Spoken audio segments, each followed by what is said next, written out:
Estudiantes de cuarto año de secundaria, bienvenidos a esta semana número 7 de clases virtuales en el curso de geometría.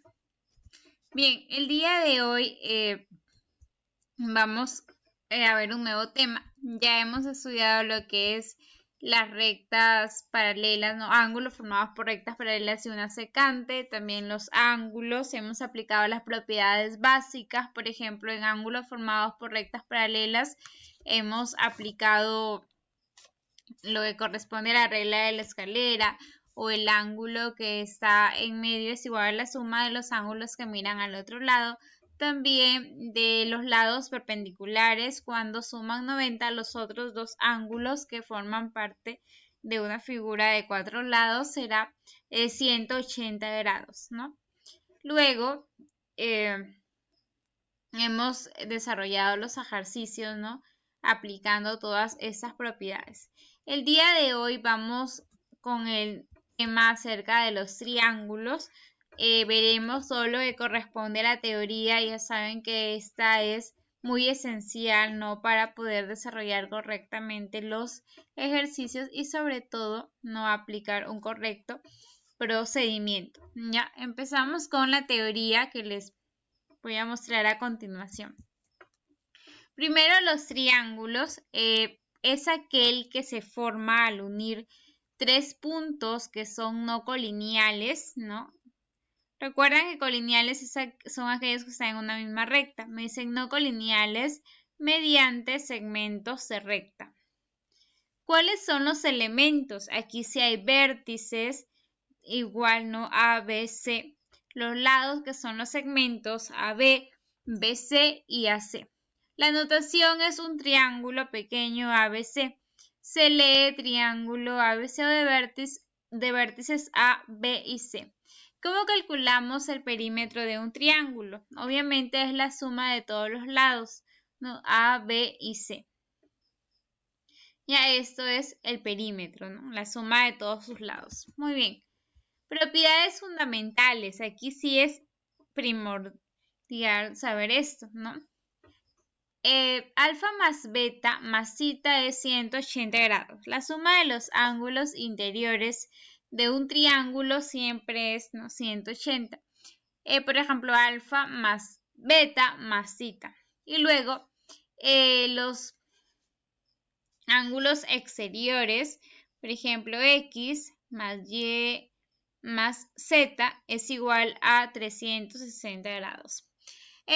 En esta parte número C se ha aplicado lo que corresponde al ángulo exterior, ¿no? Por ejemplo, alfa más beta es igual a Z, no, aquí está, alfa más beta es igual a este ángulo externo. Ya recuerda, el ángulo externo es igual a la suma de los ángulos interiores no adyacentes a él, ¿no?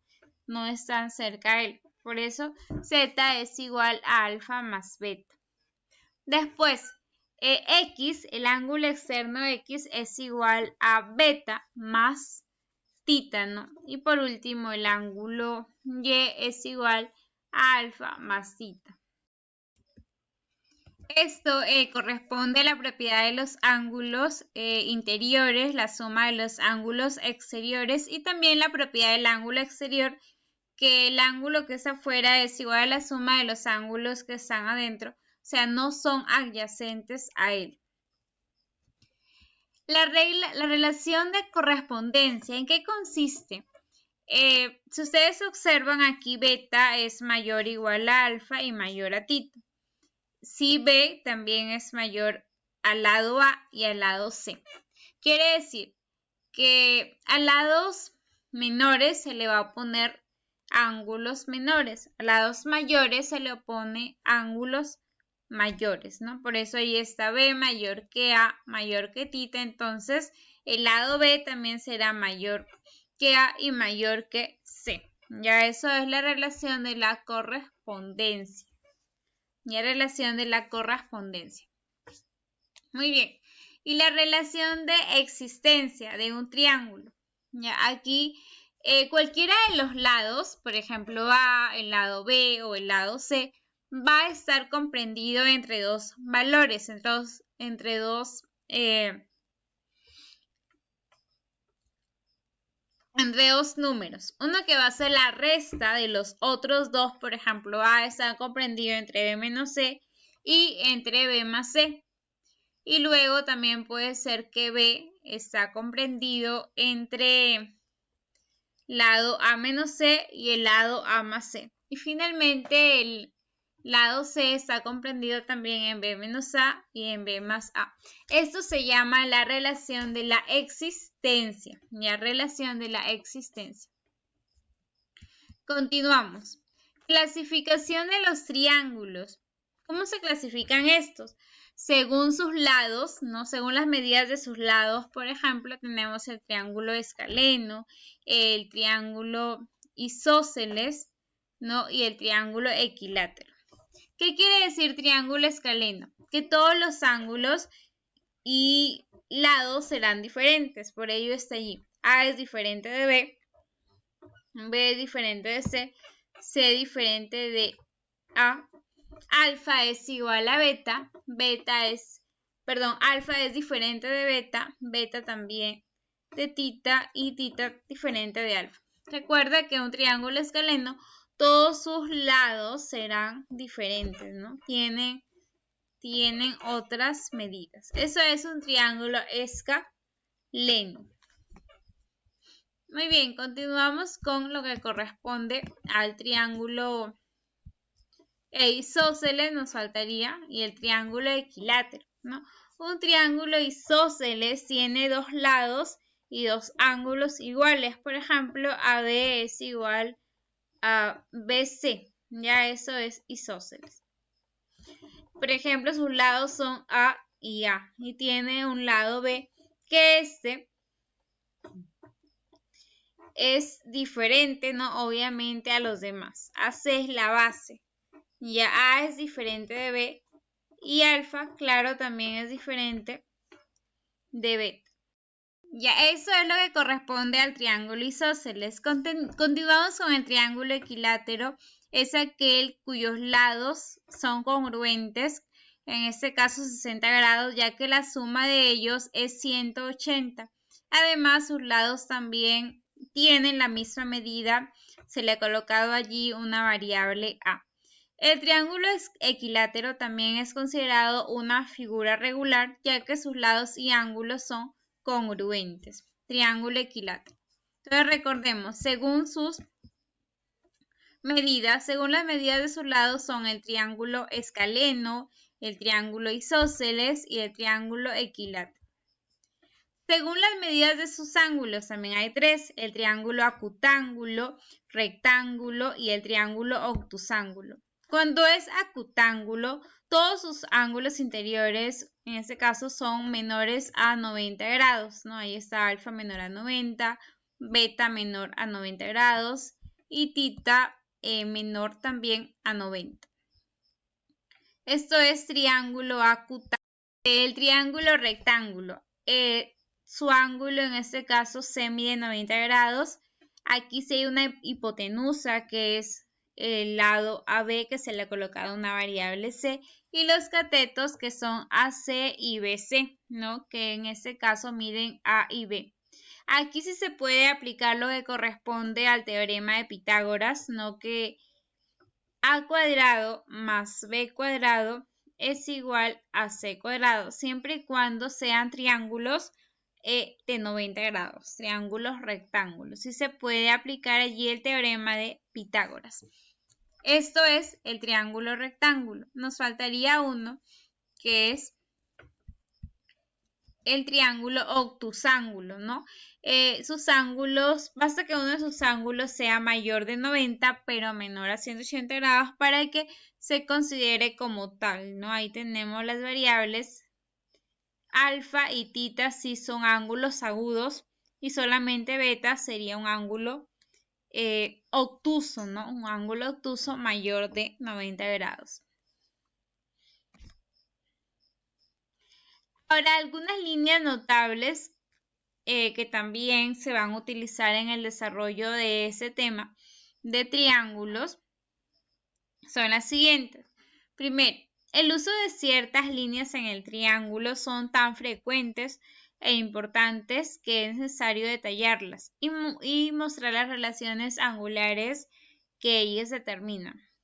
Primera línea notable es la mediana, ¿no? Allí tenemos la mediana y la mediatriz. La mediana. Mediana es una línea que se traza de cualquier vértice hacia el punto medio del lado opuesto. Por ejemplo, BM, ¿no? AM es igual a MC, donde BM es la mediana relativa al lado AC. Y si me piden la mediana al lado BC, ubico un punto N y trazo desde A hasta este punto y esta sería mi mediana. De la misma manera desde C hasta P. Siempre es en el punto medio, recuerda por su nombre, su mismo nombre lo indica, ya es en el punto medio, por allí pasa esta línea llamada mediana. Existe aquí una pequeña propiedad con respecto a su baricentro. Recordemos que el baricentro es el punto de intersección de todas las medianas. ¿Qué me dice? Que ese segmento BG es igual a 2 veces GM, ¿no? También AG es igual a 2 veces GN y CG es igual a 2 veces GP, ¿no? Esto es con respecto al baricentro. Luego tenemos la mediatriz. ¿Cómo se traza una mediatriz? Lo mismo, pasa por el punto medio, pero a diferencia de la mediana va a formar un ángulo de 90 grados, ya la mediatriz. Por ejemplo, ahí está la mediatriz en el lado AC, se ha ubicado el punto medio y se ha trazado de tal manera que esta línea también corta al lado BC en un punto, ya. Pero recuerden que la mediatriz, al igual que a diferencia de la mediana, forma un ángulo de 90 grados. ¿Cómo se llama el punto de intersección de todas las mediatrices? Se llama circuncentro. Ya ahí está en el punto O, estas líneas llamadas mediatrices que forman un ángulo de 90 grados. Luego tenemos la altura, ¿no? Que es una línea perpendicular que se traza de un punto hacia el lado opuesto. Aquí hay en los triángulos rectángulos o en el triángulo obtusángulo y el triángulo acutángulo. En el triángulo rectángulo la altura puede ser BH o HC. En el triángulo obtusángulo si tienes que prolongar la línea del lado opuesto, ya que recuerda la altura se traza desde un vértice hacia el lado opuesto. Pero en el obtuso vemos que como tiene un ángulo mayor de 90, a veces allí no completa, ¿no? Para trazar esta altura. Entonces se proyecta, ¿no? Se proyectan sus lados o se prolongan en todo caso. Ya ahí está el punto de intersección de las alturas, se llama ortocentro. Luego la cebiana. La cebiana es cualquier línea que se traza de un punto a otro punto del lado opuesto. ¿Ya?